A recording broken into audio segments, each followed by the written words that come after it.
இப்போ நம்ம பார்க்க போகிற டாபிக் என்னன்னு பார்த்தீங்கன்னா ரிபா, அதாவது இன்ட்ரெஸ்ட்.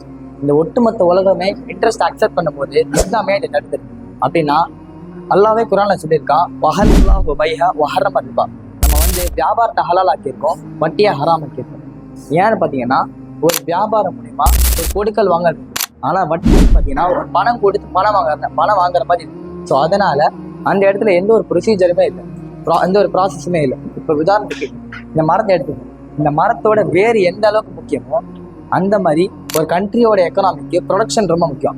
ஸோ வட்டி வாங்குறதுனால அந்த இடத்துல எந்த ஒரு ப்ரொடக்ஷனுமே இல்லை. ஸோ உதாரணத்துக்கு எடுத்துட்டீங்கன்னா ஒரு மனுஷன் சொந்த வீடு வாங்கணும்னு நினைக்கிறான்னா அவங்க கிட்ட பேங்க்ல லோன் வாங்கணும். அப்படி லோன் வாங்கும் போது அவன் அப்படியே அந்த இன்ட்ரெஸ்ட் அவன் ரீபே பண்ண முடியலன்னா அவனுக்கு பெனால்ட்டி போட்டு இன்ட்ரெஸ்ட் கட்டுறதுலேயே அவனை ஒட்டுமொத்த வாழ்க்கையுமே அதிலே அவன் ஸ்பெண்ட் பண்ற மாதிரி இருக்கு.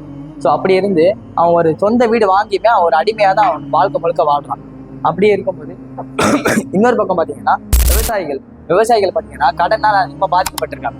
ஒரு ஸ்டாட்டிஸ்டிக்கல் டேட்டா சொல்லுது, 1992 2023 வரைக்கும் 4 லட்சம் விவசாயிகள் பார்த்தீங்கன்னா கடன் வாங்கி அதை செலுத்த முடியாம, அதாவது அதுக்கு வட்டி கட்ட முடியாம தற்கொலை பண்ணிருக்காங்க.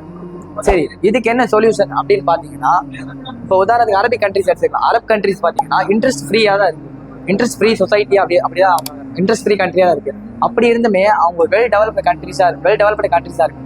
அப்படி இருந்து நம்ம நாட்டுல பாத்தீங்கன்னா ஒன்னுக்கு இன்ட்ரெஸ்ட் அதிகப்படுத்திட்டே இருக்கு. அப்படி இருக்கு. அப்ப நம்மளால ஏன் இன்னும் அந்த அளவுக்கு நம்ம ஸ்டாண்டர்டான லைஃப்க்கு வர முடியும்? அப்படி இருக்கப்ப இப்ப நம்ம இன்ட்ரெஸ்ட் ஃப்ரீ சொசைட்டியா இருந்தா இதனால ப்ரொடக்டிவிட்டி அதிகமாகும், எம்ப்ளாய்மெண்ட் ஆப்பர்ச்சுனிட்டி அதிகமாகும், நிறைய மக்களுக்கு அதிகமாக வேலை கிடைக்கிறதுனால இது நம்ம நாட்டு ஒரு வெல் டெவலப்டு கண்ட்ரியா வரலாம்.